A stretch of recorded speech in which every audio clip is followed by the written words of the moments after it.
There are 43 mentioned characters in the play.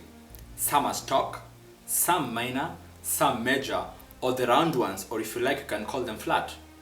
I know now most of you are thinking that, oh my god, how am I going to master the specific characteristics of these 43 characters? Is that not close to impossible? I'll give you two answers to this. Well, if you were in the year 1980s or 1990s, well, you had no option rather to know all the 43 characters. But now the good thing with the 21st century is that you're not tested on whether you have read or memorized the book, but on how well you relate to the book. And by that I mean only contextual questions about the characters are set for you. So how do we name characters?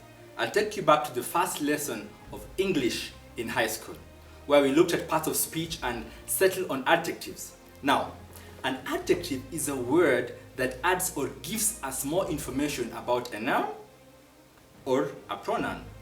So basically, if you don't have an adjective when giving a character trait, you are wrong. Now this is where most of your students go wrong. You fail to know how to create different word forms from specific words. What do I mean? If somebody tells you to create a noun from an adjective or vice versa, where you are supposed to create an adjective from a noun. So if you want to write through sets of questions that ask you to identify character traits of actors from the play, you have to, from now onwards, make it a habit to learn different adjectives and know how to create adjectives from adverbs and nouns.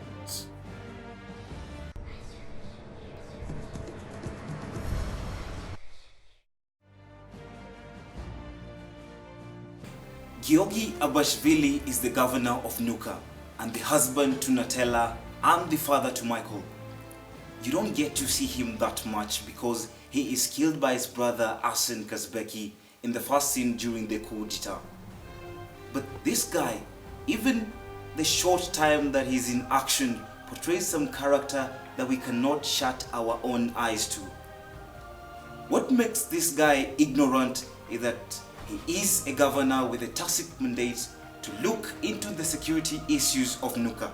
But what does he do when a wounded soldier comes to his palace seeking his attention on a very important message that later turns out to be a warning that the coup was in the offing? He sidelines him and continues to celebrate Easter Sunday. The governor does not wish to receive military news before dinner, especially if it's depressing, as I assume.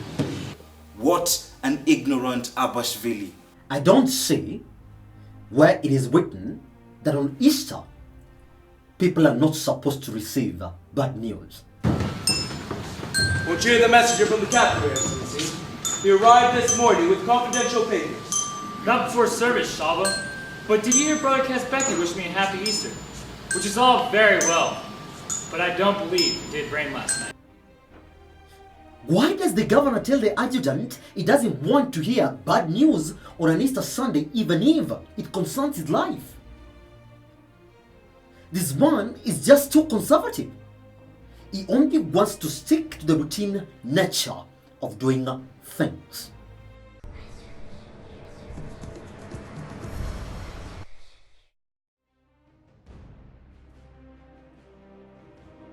Do you think she's beautiful? Well, if you think she is, then maybe you can call her that. But if you ask me, I'm seeing something ugly about her beauty. Look at her eyes. Do you see a reckless person pulling at her son without thinking of the consequences? What's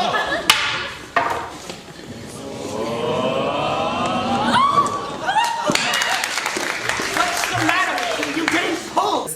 Like she could tear him apart in the process. She is a reckless woman. I told you she was not beautiful. She is so rash. How can you instruct your maid to leave your newborn son on the ground without even thinking that he could get hurt in the mayhem? I put it down a moment, you go to my saffron color, going to the button of my eye, I up for the green dress. And as if that is not enough, you ran away because there is war and leave him behind? I'll kill you, bitch! Totally abusive and vulgar. How do you use such words and you are supposed to be a respectable person in society? She's egocentric. Look at the way she despises her maids. Put it down, Emily. Go get my saffron colored ring to the button of my eye. I need them for the green dress. Time, man. Go and run and get the hot water bottle this minute. Say anything, you little blasted. I love the people in there. Simple, straightforward minds. It's just that their smoke brings them my migraine. And asks for her smelling salts in court. It tells you that she was disgusted by the smell of common people in the courtroom.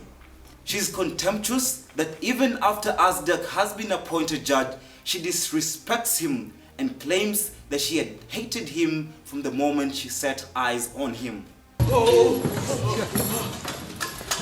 I was like that man for the minute I saw him. Give me a ride! You see, she can't help it. She deliberately gives trouble to anybody she considers a low class to her and dishes out commands in a threatening way, trashes the law and lives in a totally different reality from the rest of the people of Nuka. This woman is so spiteful.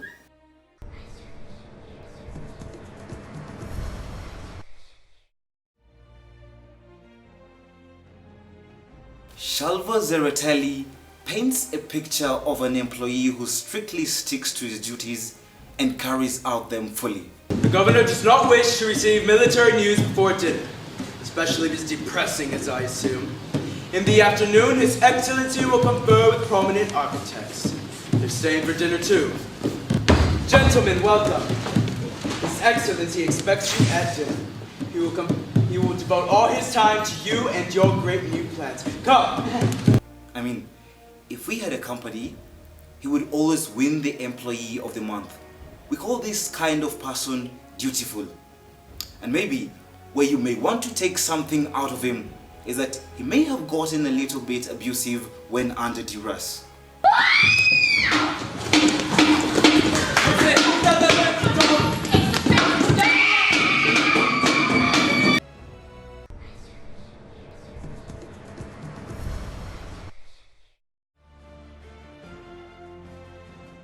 Shaua strikes me as a person who's unprofessional and extremely gullible. I mean, just look at him. As Dark beats him at a mental game with just a few words. And then surprisingly, in an unbelievable turn of events, Shaua, a policeman entrusted with the responsibility of arresting thieves, lets a thief walk scot-free. Seriously.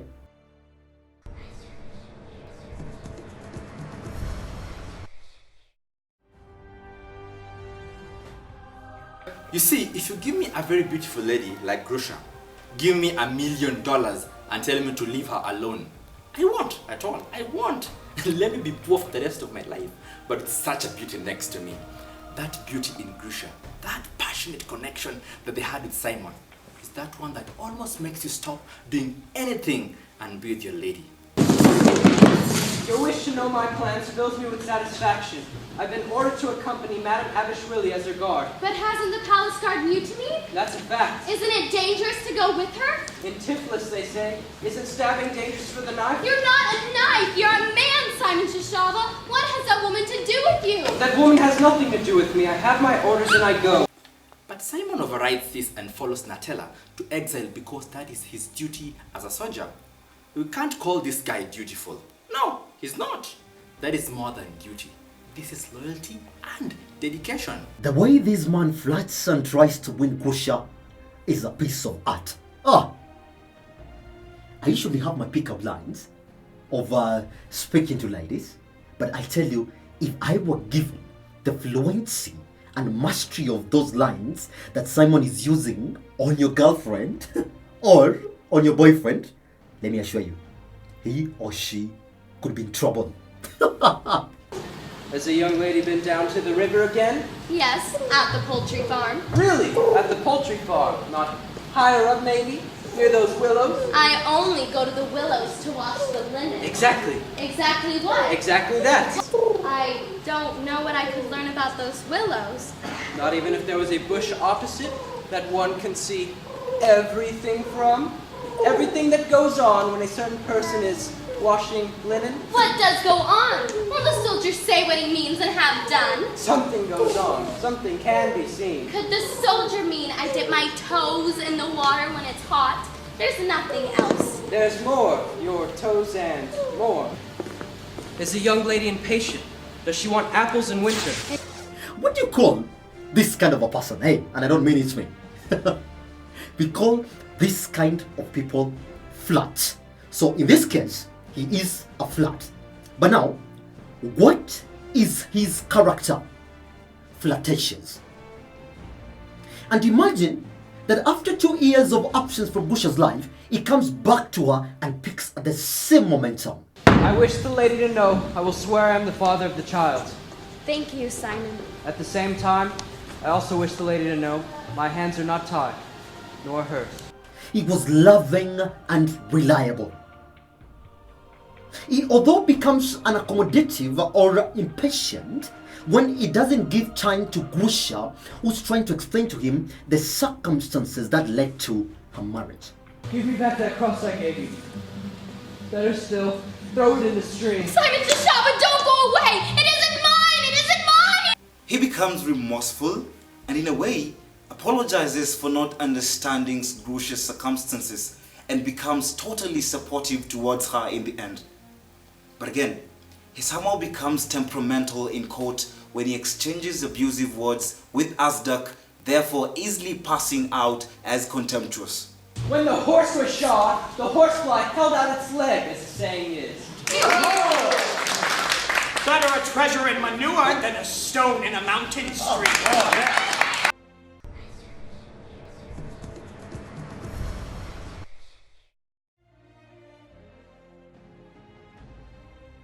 Look at this young girl, proving to be loving and caring towards Michael, who is not even a son. And I don't know why I'm saying her own son because she's just a girl. Maybe I can say her own younger brother. Her love for Michael is so real. Why did you have a nose so small? Why did you have to speak to me at all? My legs are tired and my back is sore. Nobody wants you, so I guess I'll have to take you, because nobody will. That when she's offered the chance to save him by pulling him out of the circle, she puts it to the judge that she had brought him up and so could not tear him to bits. I take back everything I said against you. I ask your forgiveness. But could I keep him till he knows all the words? He knows but a few. So, she surprises us by having protective traits like an older woman when it comes to taking care of Michael, and she's totally selfless in the sense that anybody who questions her about Michael, she readily accepts to him or her own son, no matter what they're going to do, say or think. And the fact that this girl has offered to spend her week's wages on buying milk for Michael and emphasizes her own selflessness. She is so pugnacious. She's not afraid to engage the corporal in a violent altercation when she hits him with a piece of log on the head from behind. Fine linen! Her desperation is seen through from the way she chooses to engage 3 men in a fight, cross a swaying bridge and agree to get married to a man she hardly knew in order to protect Michael and stop Aniko from breaking the secret out.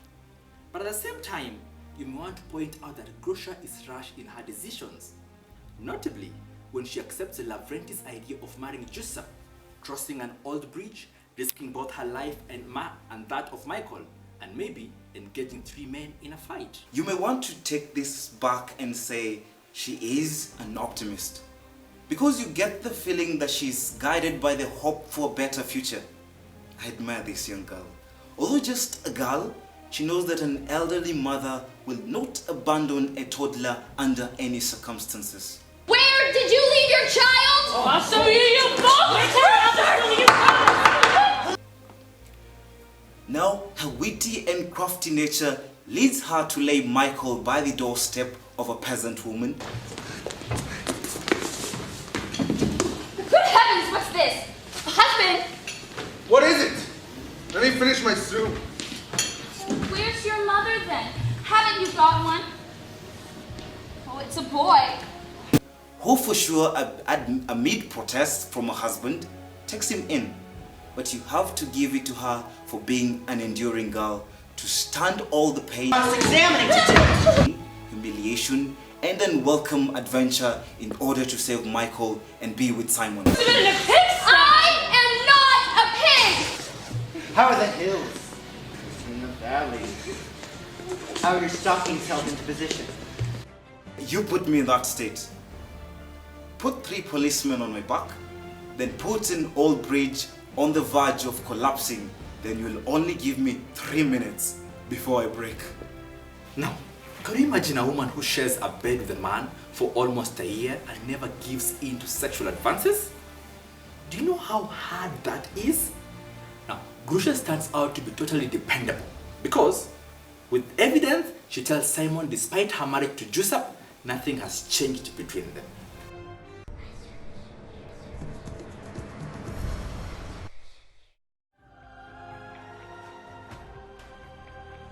If there's anybody who gives meaning and puts life to the whole of this play, it's Azdak.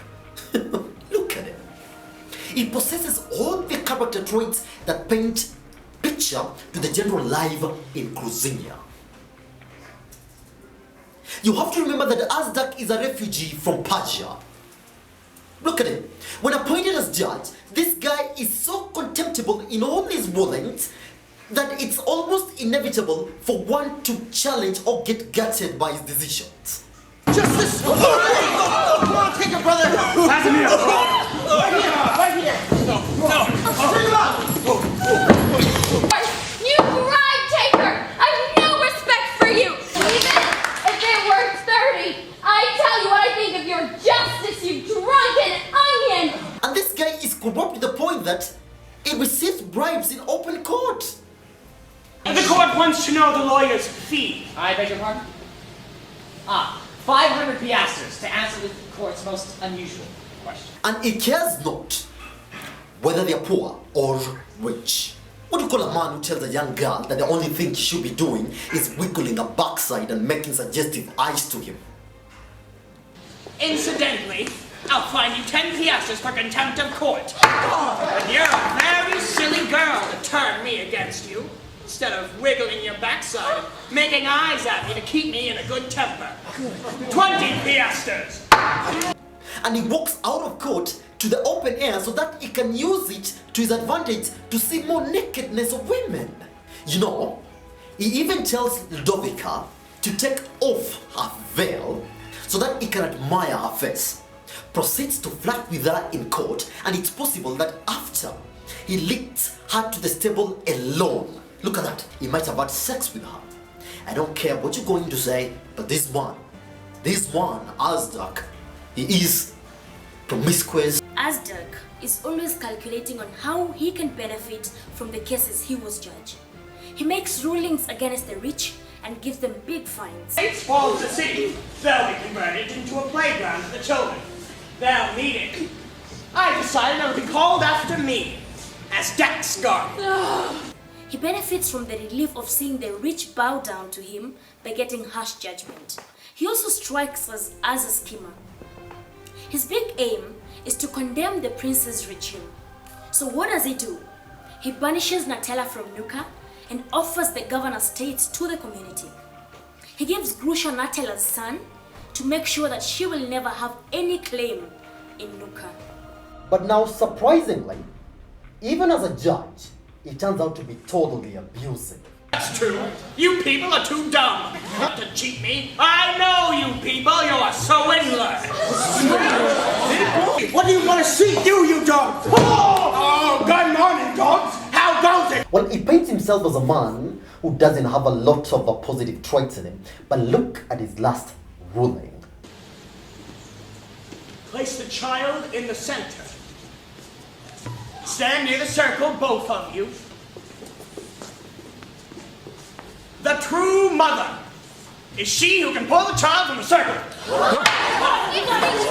His Solomonic wisdom passes him out as wise, and he emphasizes this trait when he uses his wit to craft a way of mocking the new regime and further sneaks out of the trap that he has set for himself by claiming that the whole mockery was set in Persia and that the songs that he used in his mockery were taught to him by his grandfather, who barely knew anything that he was doing, and that the conversation again in page 68 illustrates all that, and you will see a master class of witness from Azdak. How can Azdak, a man who later portrays himself as a scratch my back, I scratch yours too, man helped the Grand Duke and did not get anything in turn at that point, and even gave him cheese without asking him to pay for it? And it is the Grand Duke who first suggests that he could pay the service rendered to him by Azdak. His philanthropy explains itself at this point, and actually he sympathizes with the Grand Duke and decides to hide him from Shaur, who is at the door looking for him.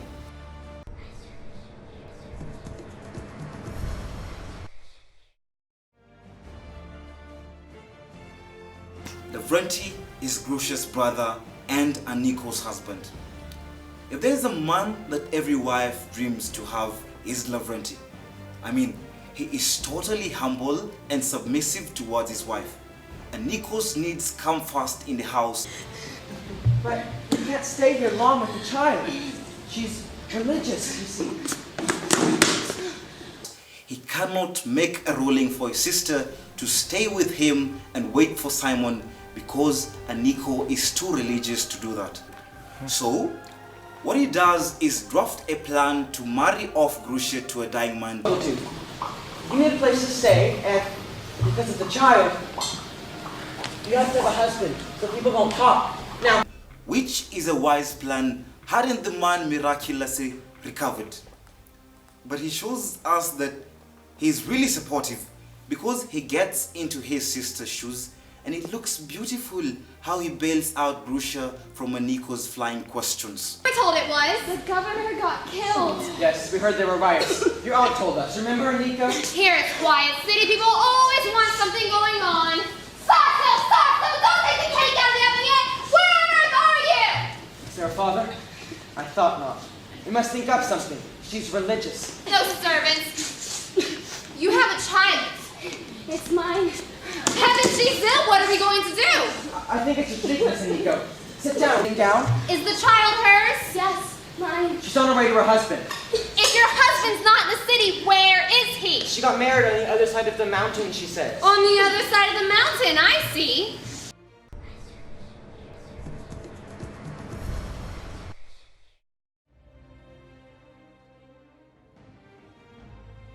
You see, when I was a kid and I didn't want to go to school, there was only one thing I could think of: faking sickness. Jasab has done the exact same thing. Only this time, he pretends too much, almost to the point of death. And the reason as to why he is pretending is that he is afraid of forced conscription into the army. Now this guy is pretentious. He's all the person is seen when he violently chases the mourners and the wedding guests from the house. Good job! Jackson! A funeral supper? You'd enjoy that, wouldn't you? Now get up before I throw you out! And his chauvinistic nature comes to reality when he orders his mother and Grusha around and tells Grusha that the only thing she's meant for is sex. I mean, look at him shamelessly standing naked in front of the mother and Grusha. This is a shameless, wrong intentions block of a man. Scrub my back. Can't the peasant do it himself? Can't the peasant do it himself? Grab a brush. To hell with you. I don't have 10 piastres to buy myself a woman in the city. Besides, it's a long way. One weeds the fields and gets plowed. That's what the calendar says.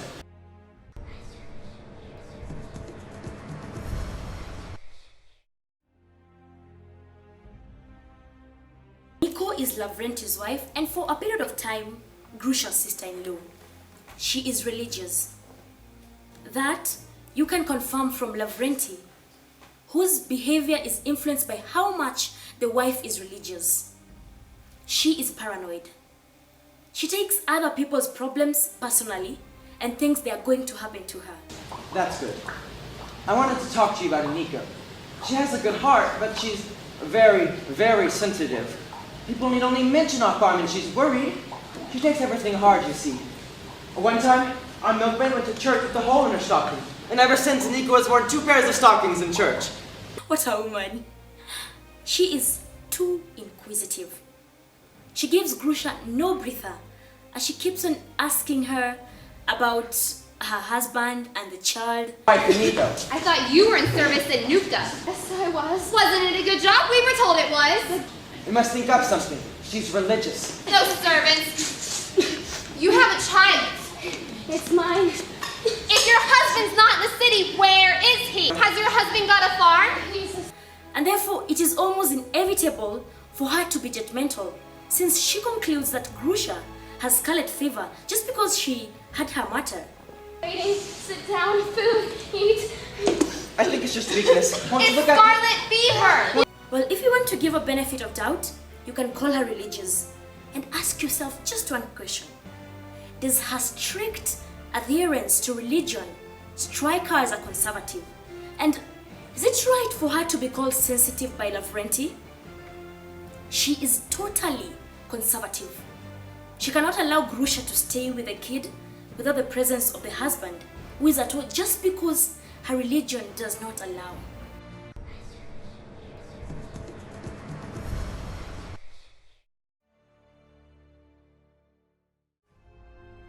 Of course, she can pass for a very pretty woman. But again, she is so promiscuous, having been accused of sleeping with the stable boy despite being married to the innkeeper's son, and her unfaithfulness also makes us suspect she must have slept with Asdam after flirting with him in the courtroom. But we ask ourselves one question: was she naive? Now, look at the response on page 78 when asked to tell the court what had happened. Just look at that. A married woman whose breasts have been touched, and the only thing she manages to say is, "Don't do that," and she doesn't fight back or even reproach or report the stable boy. Is it not the most natural thing to do? And go to court and see the way Asda flirts with her. I mean, she answers the questions in most innocent manner, like a child. She tells the absolute truth, even when the questions clearly have nothing to do with the case, and seems not to realize the intentions of Asda when he invites her to the stables for further investigations alone.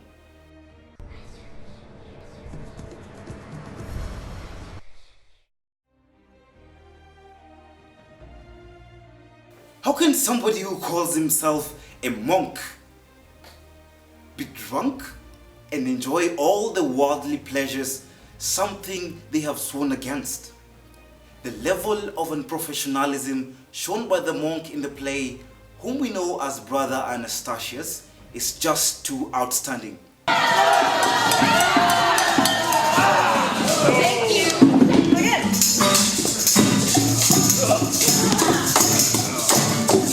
So, as you heard, the West Union attack. Princes are against him. They say that Shah of Persia has lent a great army to restore order. But how is that possible? The Shah... You see, it is so hypocritical of him to call himself a monk, and yet nothing of him speaks of it. Let me try to explain to you what a monk is. A monk is a member of a male religious community, bound by the vows to serve the poor and spread the word of God. Now, no nothing, no sex, no money, no women, no alcohol, nothing but just God. But look at our monk. What monk visits a tavern? And of course, you expect this kind of person to be so unreliable, and it doesn't take long to fail the peasant woman who hired him, one Giuseppe's mother, who had to go and take him out of the tavern to come and officiate the wedding. When he gets to the wedding, he starts talking about the existence of a child, something that was meant to be kept a secret all throughout the wedding. May I ask where this child comes from? Is there a child? I don't see a child, and you don't see one either, you understand? Or it may turn out that I saw all sorts of things in the tavern.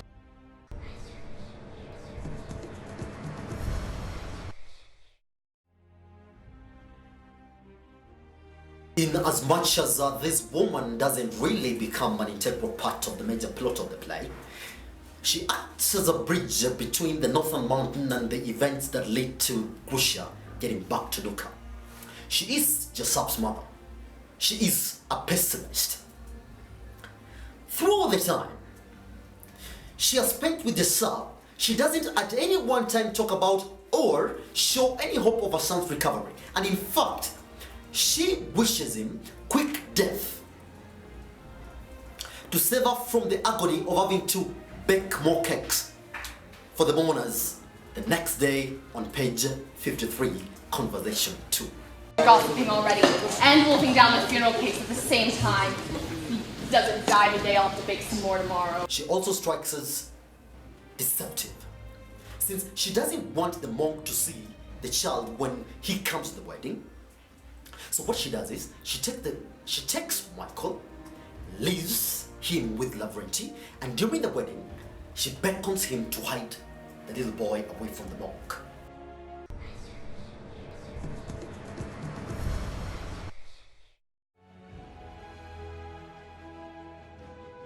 Well, why do we want to talk about her?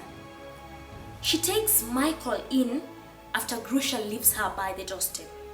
Actually, at that point, I thought that Michael had found a new mom. I mean, just look at the way she pledges to take him in. Something that makes her stand out as a compassionate and loving woman. What do the priests do with him? He needs a mother. Oh, there, he's waking up. Don't you think we could keep him though? No. We can lay him in the corner by the armchair. Take a piece All I of need is a crib.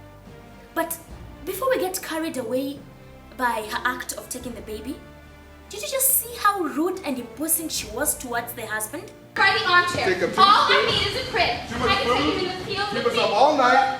Husband, It's just too see much him work. laughing? No. Oh, we have a roof over our It's not heads. a good We idea. can do it. Not another word out of you.